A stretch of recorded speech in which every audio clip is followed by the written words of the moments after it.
प्रवीण जी खंडेलवाल, हमारे पार्लियामेंट में मेरे सहयोगी कनकमल जी, श्रीमती दिया कुमारी जी, श्री चंद कुप्रलानी जी, ललित ओसवाल जी, हरेंद्र जी, हेमंत जी, केश सिंह जी, पिंकेश की पोरवाल जी, गौतम जी, मनशंकर जिनामा जी, मंच पर उपस्थित सभी पार्टी के प्रमुख नेतागण और उपस्थित सभी भाई और बहनों, राम राम सा। सावरिया सेठ की जय। मुझे बहुत अच्छी बात बताई कि सावरिया सेठ जी ऐसे हैं कि जिनका दर्शन करने से पूरा भाग्य खुल जाता है।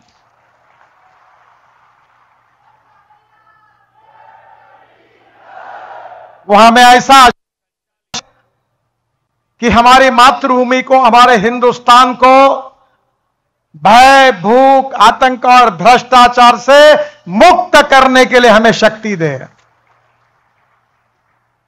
गांव, गरीब, मजदूर, किसान जो दुखी है, उसके जीवन में सस्टेनेबल डेवलपमेंट करके उसको रोटी, कपड़ा और मकान देकर उसके जीवन को सुखमय करने की शक्ति हमें दे। यही मैं सावरिया सेठ जी के चरणों में प्रार्थना करता हूं। बहनों और भाइयों, रोड के बारे में अभी मैंने भाषण दिया था। अभी सीपी जोशी ने बहुत से बातें बताई है। वो मेरे बड़े प्रिय सांसद हैं, मित्र भी है, और विशेष रूप से जो तीनों सांसद यहां बैठे हैं, दिया कुमारी जी है, हमारे कनिकलाल जी है, ये सब कनकमल जी है। जब जब भी मेरे पास आते हैं तो मैं उनको कहता हूं, चिंता मत करिए, आपकी जो आशा और अपेक्षा है वो पूरी करूंगा। मैं ये सब काम कर सका हूं, इसका श्रेय ये सब मुझे देते हैं, मोदी जी को देते हैं। पर सही मैं आपको बताता हूं, ये श्रेय मेरा भी नहीं है, मोदी जी का भी नहीं है। ये श्रेय सही अर्थ में किसी का है तो मेरे सामने बैठी हुई जनता का है। अगर आप राजस्थान से भारतीय जनता पार्टी को जिताकर नहीं देते, हमारी मेजॉरिटी नहीं आती, सांसद नहीं बनते, कनकमल जी सांसद नहीं बनते, दिया कुमारी जी सांसद नहीं बनती, सभी लोग सांसद नहीं बनते, रूप से मोदी जी प्रधानमंत्री कैसे बनते हैं? पर आपने इन सबको सांसद बनाया, जिसके कारण मोदी जी प्रधानमंत्री बने, और मोदी जी प्रधानमंत्री बने इसके कारण मैं मंत्री बना, और उसके कारण मैं आपके लिए काम कर सका। मैं विश्वास दिलाता हूं कि जो भी आपकी अपेक्षा है वो निश्चित रूप से मैं पूरी करूंगा। बहुत से रोड का उल्लेख अभी सीपी जोशी जी ने और हमारी सांसदों ने अपने भाषण में किया है। चित्तौड़गढ़ बाईपास रिंग रोड, इसको मैंने मंजूर कर दिया है। जोशी जी, उसका डीपीआर बन रहा है, पूरा होने के बाद टेंडर निकलेगा और फिर भूमि पूजन के लिए होगा, ये वचन आपको देता हूं। चित्तौड़गढ़ से कोटा हाईवे पर वीयूपी के समीप सर्विस रोड का निर्माण करने की आपने मांग की, कि मैंने आदेश दे दिए हैं। चित्तौड़गढ़ में 6 लेन पर बसे गांवों के लिए अंडरपास और दुरुस्तीकरण, उसका भी डीपीआर तैयार करवाकर उसके लिए तुरंत कार्रवाई शुरू हो जाएगी। सावलिया सेठ मंदिर के रास्ते के लिए चित्तौड़गढ़ कोटा मार्ग से निश्चित रूप से आपकी मांग पर कनेक्टिविटी दी जाएगी, यह भी मैं आपको विश्वास देता हूं। चित्तौड़गढ़ किला जो हमारा इतिहास है, हमारी धरोहर रानी पद्मावती के बलिदान और मीराबाई की भक्ति के लिए जाना जाता है। हम कभी इस इतिहास को भूल नहीं सकते। हमारी इतिहास, हमारी संस्कृति, हमारी विरासत, हमारे शौर्य और पराक्रम की गाथा, इसका आदर्श कोई प्रदेश है तो वो राजस्थान है। ये मैं गौरव के साथ कह सकता हूं। मुझे अभी सीपी जोशी जी ने कहा कि इसी चित्तौड़गढ़ किले पे हमारी पर्वतमाला के अंतर्गत रोपवे बनाने की बात उन्होंने कही है। मैं उसको मंजूरी को और जल्दी ही रोपवे का काम शुरू होगा। मुझे बहुत खुशी है कि आज काफी कामों का मैंने उद्घाटन भी किया, काफी कामों की घोषणाएं भी की। चित्तौड़गढ़, प्रतापगढ़, यहां काफी कामों को मंजूरी दी है। यहां को मेरे पास तो मैं कह रहा था कि मैं एक बार बोल चुका हूं, पर विशेष रूप से आज फिर से एक बार इन सब बातों को मैंने कहना चाहिए, ऐसा उनका आग्रह है। चित्तौड़गढ़ बाईपास का मैंने कह दिया, चित्तौड़गढ़ कोटा हाईवे पर भी बोल दिया है। मैं जो उनकी मांगे थी वो मैंने पूरी की है। सेंट्रल रोड फंड में आज ही मैंने राजस्थान को 2250 करोड़ रुपए के कार्यों की मंजूरी दी है। इसमें सकोदरा इटाली मेनार सड़क, घनौली नानबेल देलवाड़ा सड़क, उसको भी शामिल किया है। ये बड़े बड़े खुशी के साथ आपको बताता हूं। सेतु बंधन में 14 आरओबी का निर्माण के लिए हमने प्रायोरिटी दी है। निम्बाडेहा, प्रतापगढ़, घोटोल और दाहोद, ये सबको आपके क्षेत्र के आरओबी को मंजूरी दी है। दिसंबर 23 तक पूरा होगा। चौड़ीकरण का कार्य भी किया जाएगा। मुझे बहुत खुशी है कि जब मैं वाटर रिसोर्सेस मिनिस्टर था तो मैंने राजस्थान के लिए बहुत बड़े काम करने की कोशिश की।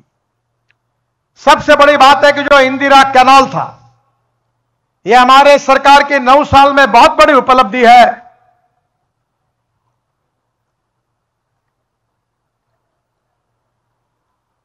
कि यह इंदिरा कैनाल जगह जगह फूटा हुआ था। पंजाब में पानी भटिंडा और इधर बह रहा था। उस समय इस 474 किलोमीटर के कैनाल को कंक्रीटीकरण करने का निर्णय हमने किया और मैंने उसके लिए भारत सरकार की ओर से वाटर रिसोर्सेस मंत्री होने के नाते 2500 करोड़ रुपए की मंजूरी दी।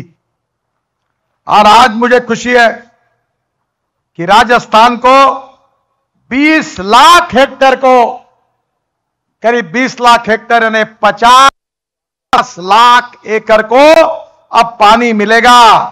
और यह पानी चुरू, श्रीगंगानगर, हनुमानगढ़, बीकानेर, उसके साथ साथ बाड़मेर और नागौर, ये सब डिस्ट्रिक्ट को पानी मिलेगा। ये बहुत बड़ा काम करने का मुझे मौका मिला। लखवाड़ बहुउद्देश्य परियोजना, रेणुका बांध परियोजना, किशाऊ बांध परियोजना, ताजेवाला बैराज से राजस्थान को पानी, हरियाणा के साथ विवाद था, सब विवादों को सुलझाने का काम मैंने किया और नदियों को आपस जोड़ने के काम को भी हमने शुरुआत की। मुझे खुशी है कि राजस्थान की लाखों एकड़ जमीन इसके कारण निश्चित रूप से पानी आएगा और राजस्थान की भूमि सुजलाम सुफलाम होगी, राजस्थान का विकास होगा। यह लखवाड़ की बहुउद्देश्य परियोजना उत्तर से उसको मंजूरी मिली थी पर बंद पड़ी थी। 25-25, 30-30, 40-40 साल तक ये योजनाएं बंद पड़ी थी। उस जी के सरकार में जो सिंचाई मंत्री थे, अभी मुझे गंगानगर मिले थे, क्या नाम था उनका, राम प्रताप जी, बेचारे बार बार चक्कर काटते थे एक दिन तो मैंने ऐसे किया कि सभी मुख्यमंत्री को बुलाया और दरवाजा बंद कर दिया और मैंने कहा समाधान जब तक नहीं निकलेगा तब तक दरवाजा नहीं खोलूंगा। और सब समाधान निकल गया। ये सब योजनाएं पूरी हुई है, पूरी शुरू हो रही है। रेणुका बांध का पानी आएगा, किशोर बांध का पानी आएगा, बड़े बड़े ये सब, ताजेवाला बैरेज हरियाणा और राजस्थान के बीच में इसके विवाद था। 60% पानी जल झुंझुनू तथा सीकर जिले में अब पेयजल के रूप में इस्तेमाल होगा। 40% जल का प्रयोग सिंचाई में इस्तेमाल किया जाएगा और झुंझुनू की लगभग 63,000 हेक्टेयर भूमि और चूरू की 37 हेक्टेयर अमर भूमि, इसके कारण यहां की सिंचाई होगी। यमुना राजस्थान संपर्क परियोजना, राजस्थान साबरमती संपर्क परियोजना, पार्वती काली सिंध चंबल संपर्क योजना, इन सब योजना को मैंने उस समय मंजूरी दी थी। मेरा विश्वास है कि किसान के खेत को अगर पानी मिलता है तो निश्चित रूप से गांव का विकास होने वाला है। बहनों और भाइयों, इस देश में हमारी जीडीपी ग्रोथ में किसानों का योगदान जीडीपी के परसेंटेज में केवल 12% है। 22 से 24% मैन्युफैक्चरिंग सेक्टर का योगदान है और 52 से 54% सर्विस सेक्टर का योगदान है। मोदी जी के नेतृत्व में हमने तय किया, मैं किसान हूं, 3 चीनी मिलें चलाता हूं, मेरे क्षेत्र में 10,000 किसानों ने आत्महत्या की है और इसलिए मैंने तय किया कि मैं अपने जीवन को किसानों के विकास के लिए समर्पित करूं। 2004 में हमने सपना देखा था कि इस देश का किसान, हमारे लाल बहादुर शास्त्री जी ने नारा दिया था, जय जवान जय किसान। आदरणीय अटल बिहारी वाजपेयी जी ने कहा था, जय जवान जय किसान जय विज्ञान। और नरेंद्र मोदी जी ने कहा, जय जवान जय किसान जय विज्ञान और जय अनुसंधान। बहनों और भाइयों, नॉलेज बड़ी ताकत है, ज्ञान बहुत बड़ी ताकत है। आप सब मेरी बात शांति से सुनिए। Innovation, entrepreneurship, science, technology, research, successful practices, इन सब को हम नॉलेज कहते हैं, नॉलेज ज्ञान कहते हैं। और conversion of knowledge into wealth हमारा भविष्य है।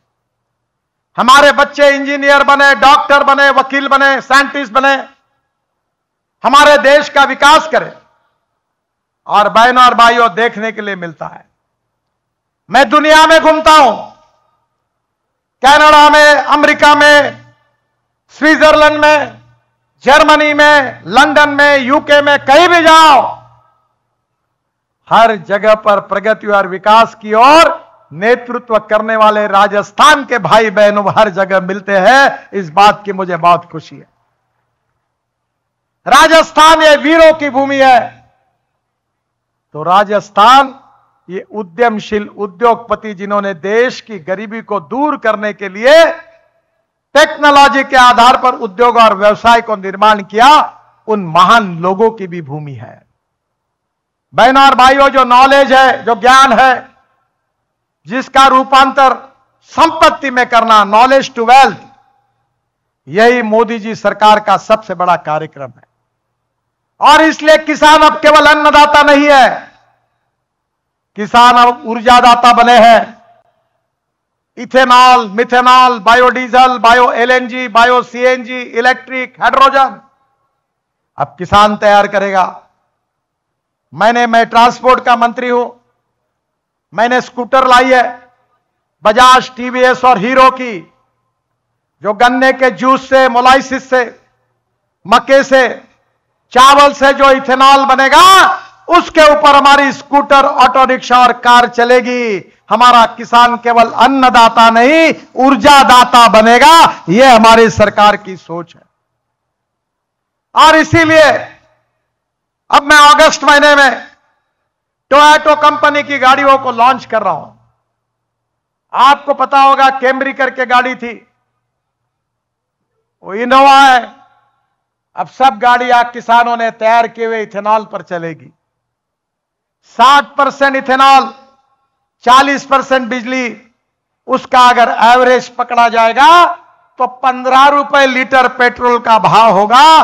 जनता का भला होगा, किसान ऊर्जा दाता बनेगा, देश का प्रदूषण कम होगा, इंपोर्ट कम होगा। 16 लाख करोड़ रुपए का इंपोर्ट है, उसके बजाय यह पैसा किसानों के घर में जाएगा।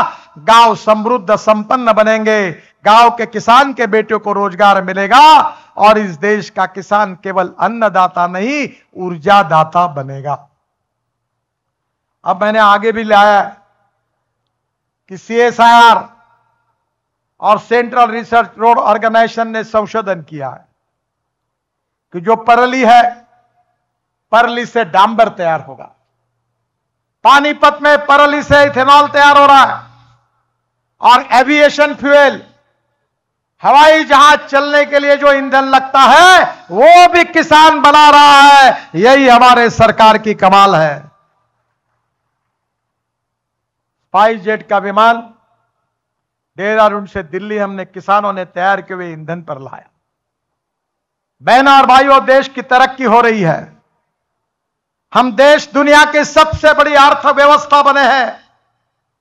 The fastest growing economy in the world.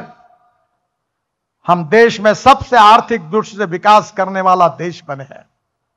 Modi ji के नेतृत्व में $5 ट्रिलियन की इकोनॉमी, आत्मनिर्भर भारत, इतना ही नहीं तो सुखी, समृद्ध और संपन्न शक्तिशाली भारत, यही हमारा सपना है। मुझे बहुत खुशी है कि मैं ट्रांसपोर्ट का मंत्री हूं। हमारी ऑटोमोबाइल इंडस्ट्री का टर्नओवर 7.5 लाख करोड़ है।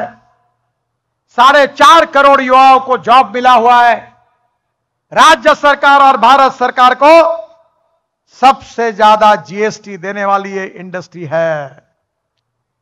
मोदी जी के नेतृत्व में हमने तय किया कि इस इंडस्ट्री को हम 15 लाख करोड़ की बनाएंगे। इस इंडस्ट्री में 4.5 करोड़ युवाओं को जॉब मिला है, अब 10 करोड़ युवाओं को जॉब मिलेगा। और हमने यह तय किया है कि हमारे देश के एक्सपोर्ट में हम दुनिया में पहले क्रमांक पर जाएंगे। 2 महीने पहले चाइना पहले नंबर पर था ऑटोमोबाइल मैन्युफैक्चरिंग में, दूसरे नंबर पर अमेरिका थी, तीसरे नंबर पर जापान था और चौथे नंबर पर हिंदुस्तान था। मुझे खुशी हो रही है कि हमने जापान को पीछे डालकर तीसरा नंबर हासिल किया है। यही हिंदुस्तान की तरक्की है। बहनों और भाइयों, कितनी 9 साल में कितनी योजनाएं हुई। आयुष्मान भारत योजना में 37 करोड़ गरीब लोगों को लाभ मिला। PM उज्ज्वला योजना में 9.5-10 करोड़ लोगों को गैस के कनेक्शन मिले। जनधन योजना में केवल 3.5 करोड़ गरीब लोगों के बैंक अकाउंट में खाते थे, आज 150 करोड़ हो गए गरीबों के। स्वच्छ भारत अभियान में 12 करोड़ टॉयलेट बने हुए। PM किसान सम्मान योजना में 11 करोड़ पैसा मिला है, जिसमें से 80% शेड्यूल कास्ट, शेड्यूल ट्राइब और OBC के हैं। मुद्रा योजना में 40 करोड़ जो रोड पर दुकान और ठेला लगाते, टपरी पर लगाते हैं, पटरी पर बैठते हैं, उनको रोजगार मिला है। प्रधानमंत्री आवास योजना में 3 करोड़ लोगों को घर मिले हैं। मेक इन इंडिया में 143 रैंक थी 2014 में, अब भारत की 63वीं रैंक आई है। ईज ऑफ डूइंग बिजनेस में सुधार हुआ। हमारे लिए जल जीवन मिशन की बात अभी हमारे लोग कर रहे थे। नल हर घर को शुद्ध और स्वच्छ पानी देंगे। 12 करोड़ लोगों को, गरीब लोगों को नल का कनेक्शन देने का काम हमारी सरकार ने किया है।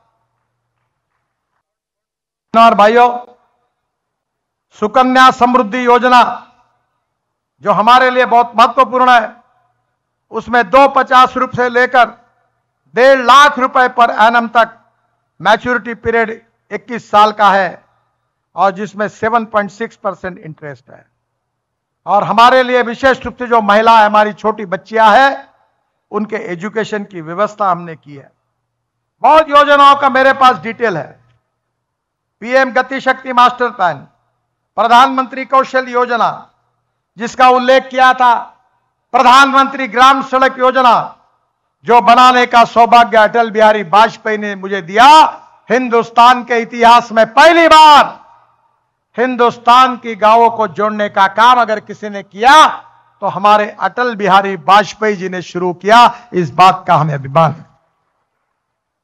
बहनों और भाइयों, हम राजस्थान में एक्सप्रेस हाईवे बना रहे हैं, 1 लाख करोड़ का दिल्ली मुंबई एक्सप्रेस हाईवे।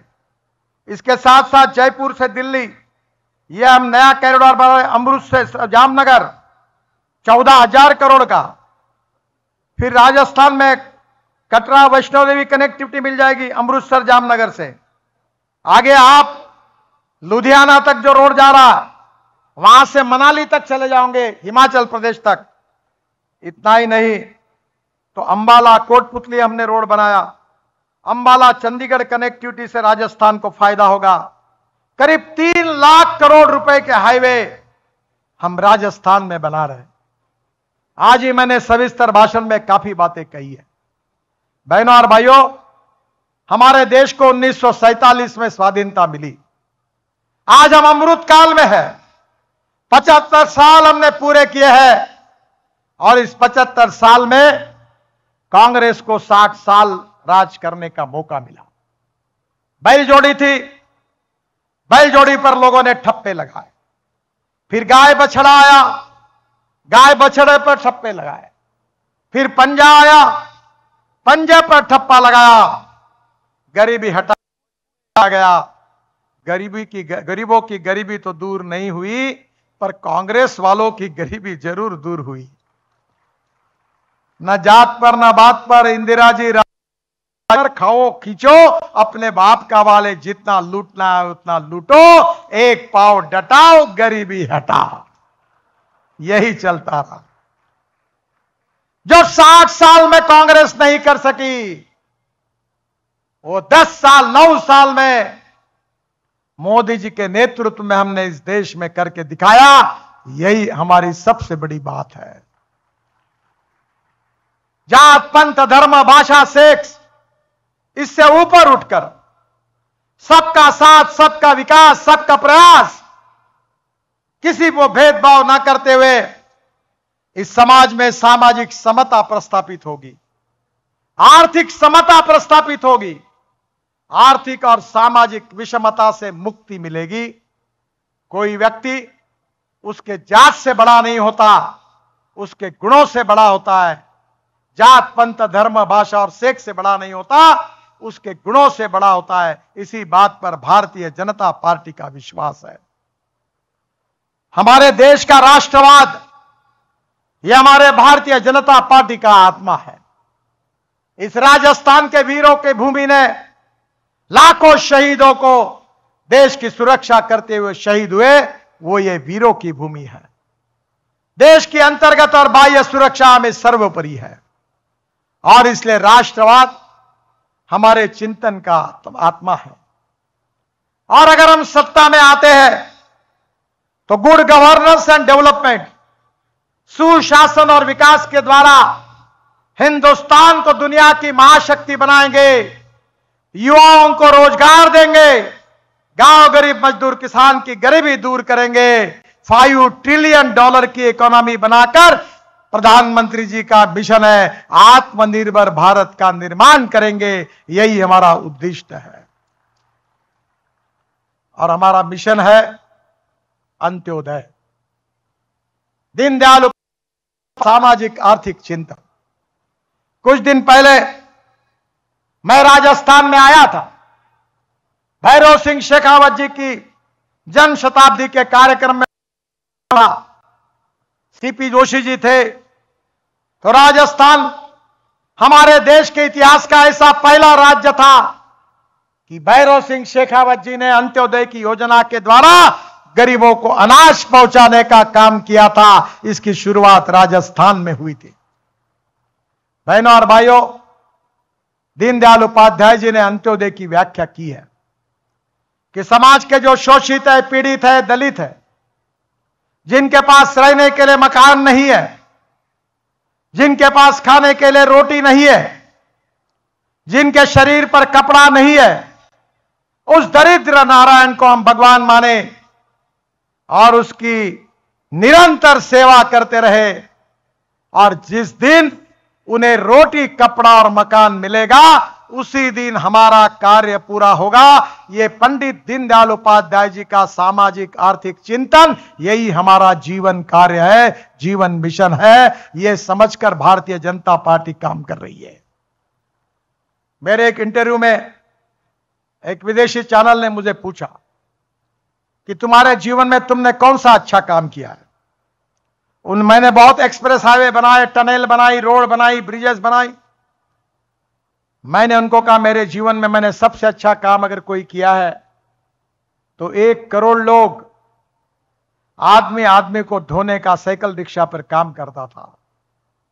आदमी अपने कंधे पर रिक्शा का बोझ रखते हुए आदमी को खींचने का काम करता था। ऐसे 1 करोड़ लोग देश में थे। 40 लाख लोग ऐसे थे कि 1 क्विंटल का बोरा अपने पीठ पर रखकर बेचारे उठाते उठाते चलते थे। मैंने अगर कोई अच्छा काम किया तो 1 करोड़ 40 लाख लोगों को मैंने मुक्ति देने का काम किया। मैकेनिक्स ड्रिवन ई रिक्शा और ई कार देश में लाया और ये अमानवीय प्रथा समाप्त। ये पंडित दीनदयाल उपाध्याय जी का सपना पूरा किया, ऐसा मैं नम्रता पूर्वक कहता हूं। इस देश की तस्वीर को बदलना है। इस देश के भविष्य, अमृत काल शुरू हुआ है। 75 साल पूरे हो रहे हैं, अब 100 साल पूरे होंगे और पूरी तरह भारतीय जनता पार्टी की यह सरकार मोदी जी के नेतृत्व में हिंदुस्तान को दुनिया की महाशक्ति, सुपर इकोनॉमिक पावर बनाएगा। आपका साथ, आपकी शुभकामनाएं, आपका आशीर्वाद इसी प्रकार से रहेगा। निश्चित रूप से यह सपना पूरा होगा। इसी विश्वास के साथ 9 साल के उपलक्ष्य में आप सबको बहुत बहुत बधाई और अभिनंदन करते हुए मैं अपनी बात को समाप्त करता हूं। बहुत बहुत धन्यवाद। नमस्कार। मेरे साथ जोर से कहिए, भारत माता की, भारत माता की, भारत माता की।